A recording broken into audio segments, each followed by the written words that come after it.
झटपट अशी आपली खोबऱ्याची बर्फी तयार आहे। फार कमी वेळात होते, अगदी 20 मिनिटात होते, त्याच्यामुळे नक्की ट्राय करा। जर आवडली असेल तर लाईक करा, शेअर करा आणि सबस्क्राईब करा। किती सुरेख झाली। नमस्कार मंडळी, मी कोमल तुमच्या सगळ्यांचं आपल्या कोमल नांगणे रेसिपी चॅनलमध्ये खूप सारं स्वागत करते। बरं, आज आपण नारळी स्पेशल किंवा रक्षाबंधन स्पेशल रेसिपी पाहतोय, ती म्हणजे खोबऱ्याची वडी, नारळाची वडी किंवा नारळाची बर्फी। अगदी साधी सोपी आहे, योग्य प्रमाण दिले, अगदी नवशिकी सुद्धा करू शकतील इतकी साधी सोपी दिली।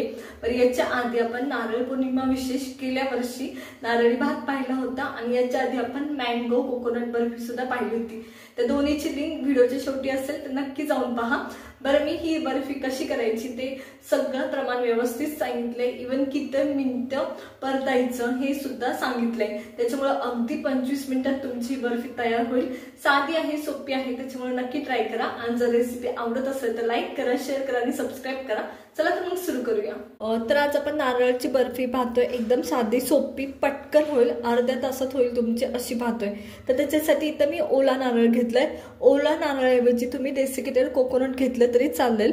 सुकं खोबरं जे बाजारात मिळतं खिसलेलं ते इथं मी 2 वाटी घेतले। या वाटीने प्रमाण घेतले आपण सगळं इथून पुढचं। तर 2 वाटी ओला नारळाचं किस घेतलाय मी, मिक्सर मधून वाटून घेतलाय, खिसून घेतलं तरी चालेल। त्याच्यानंतर इथं माझ्याकडे 1 वाटी दूध आहे। त्याच्यानंतर इथं माझ्याकडे पाव वाटी साखर आहे। त्याच्यानंतर इथं माझ्याकडे पाव वाटी मिल्क पावडर आहे। त्याच्यानंतर काय ड्रायफ्रुट्स आहेत काही, त्याच्यानंतर वेलची आहे, वेलचीची पावडर आपल्याला लागणार आहे। तर आता आपण करायला सुरुवात करतोय। एखादा चमचा तूप फक्त लागेल आपल्याला। तर चला सुरुवात करूया। सुरुवात करतोय नारळ बर्फी किंवा नारळ वडी बनवायला।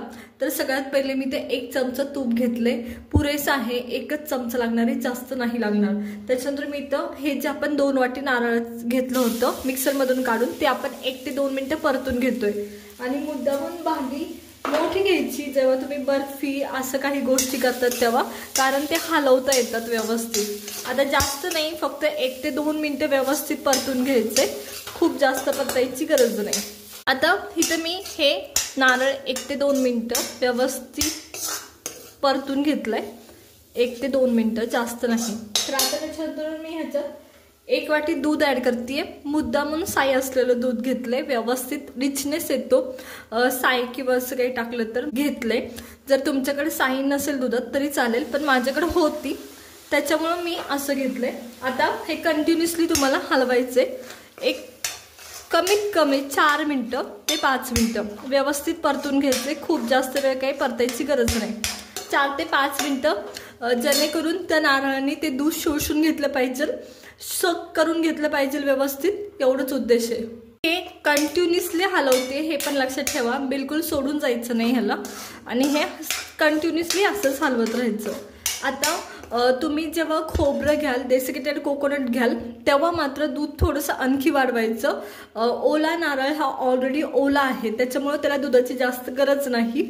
पण जेव्हा तुम्ही कोरडं खोबरं घेताय तेव्हा मात्र तुम्हाला 2 वाटी दूध घ्यायचंय, किंवा 2 वाटी खोबऱ्यासाठी अर्धा लिटर दूध घेतलं तरी बस होतं, चांगलं होतं, ते व्यवस्थित होतं। त्याच्यामुळे जरी अर्धा लिटर 2 वाटी खोबऱ्यासाठी, सुक्या खोबऱ्यासाठी तुम्ही घेतलं तरी चालतं, ते व्यवस्थित रिचनेस येतो त्या बर्फीला तुमच्या। तर चला, मी 1 ते 2 मिनिटं हे असंच परतून घेते, खूप जास्त वेळ नाही। आता मी खोबरं व्यवस्थित दुधामध्ये परतून घेतलंय, आणि तुम्हाला कुठंच दूध दिसत नसेल आता, तर पहा या पद्धतीने। तर आता या टायमाला मी साखर ऍड करतेय। तर इथे माझ्याकडे पाऊण वाटी साखर होती, म्हणजे 1 वाटीला थोडीशी कमी ठेवली आहे, मी पूर्ण वाटी भरली नाहीये। तर तेवढी साखर आपण ऍड करतोय। तुम्ही थोडीशी कमी जास्त करू शकता तुमच्या आवडीनुसार, पण या म्हणजे तुम्ही जर 2 वाटी खोबऱ्याचा किस घेतला असेल, 1 वाटी तुम्ही दूध टाकलं असेल, तर थोडंसं 1 वाटीला थोडीशी कमी साखर बरोबर आहे। आता साखर मेल्ट होईपर्यंत आपल्याला हे कंटिन्युअसली असंच हलवून घ्यायचं, एकदम व्यवस्थित 5 मिनिटं हे परत हलवून घ्यायचंय साखर मेल्ट होईपर्यंत। साखर व्यवस्थित एकदम व्यवस्थित मेल्ट झाली आहे, त्या टायमाला आपण ह्याच्यात मिल्क पावडर ऍड करतोय।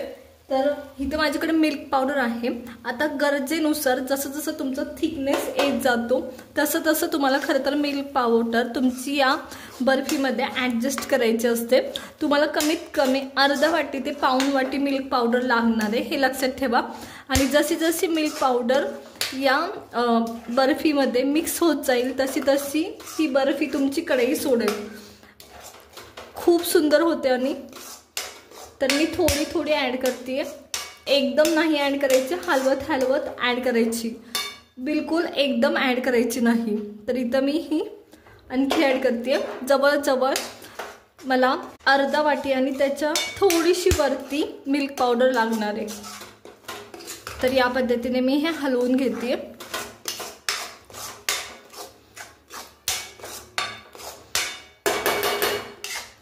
खूप घाई नाही करायची, हलवत राहायचं।